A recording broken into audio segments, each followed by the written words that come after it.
Investment firm RisCura is one of the global leaders in frontier and emerging markets. And I'm pleased now to welcome its founder and chief investment officer, Jared Hansberg. Jared, we know that we're dealing with extremely low interest rates and expansive monetary policy and concern about rising inflation. Tell me, what does this mean for European pension funds? If you look at interest rates, say 20 years ago, they were obviously a lot higher, and those interest rates have come down, and that really has blown out liabilities. So you've seen liabilities, the liability side of the balance sheet of all pension funds really go up. And that there puts a strain on funding because you need the assets to catch up. What inflation does is inflation actually raises the amount that you have to pay anybody in, let's say, 10 years' time. So if it's 100 euros without inflation, then if you suddenly have 1% inflation over the next 10 years, it will be 101 euros. So inflation really starts to push up the requirements. Now, when you discount those to today, that really is going to be the key in establishing what the funding level is of European pension funds. But low interest rates have put a strain on it. Inflation will put a strain on it. And unless interest rates go up, which really serves to counteract that inflationary problem, you would get to a place where actually there's more strain on funds. So where does that leave us on the asset side of the equation?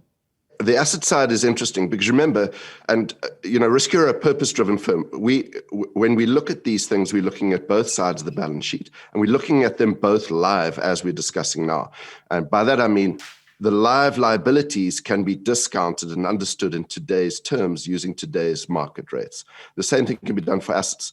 So if the liabilities really are put under duress because of inflation and interest rates, you can be guaranteed the same thing is happening on the asset side. What's actually occurred in all of this is that asset prices through low interest rates have actually expanded, just as liabilities have. So you've got very high asset values, and those become far more vulnerable. And the inflation story is obviously good for earnings for the assets. So if you have equities or companies around the world, then inflation is good for the earnings component. But the problem is when you discount that to today at a higher interest rates, should interest rates go up, then unfortunately what you're going to see is market values of assets come down.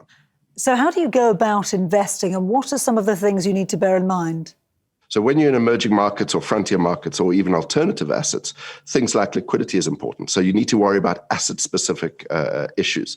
There's a lot more due diligence on those assets. There's more due diligence on the managers that you employ to actually help you with that. And then once you move out of that, there are macro issues. So governments, economics of countries. And what RisCura found very important there is geopolitics. I mean, geopolitics has driven a lot of the decision-making that we've made over a very long period of time. But all of these areas, the alternative and the frontier and emerging market space have got, the risks are far more amplified than you would find elsewhere.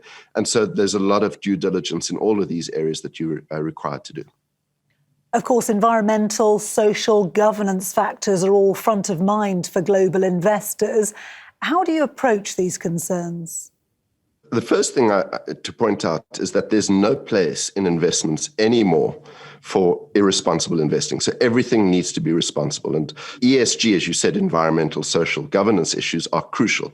All investors have long lived with things going wrong, and RisCura looks at this and tries to understand all of this for the different areas that we're involved in. So if, for instance, if you're looking at ESG in an emerging market, you need to be concerned about the specifics of that market. So an issue for someone in Delhi would be a social issue for someone in Delhi would be very different to something for someone in downtown Frankfurt.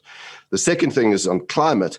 I mean, different places of the world are affected differently by climatic issues. So, for instance, the whole of Southern Africa, Namibia, Botswana, Zimbabwe, and South Africa, are impacted more by global warming than, let's say, Europe.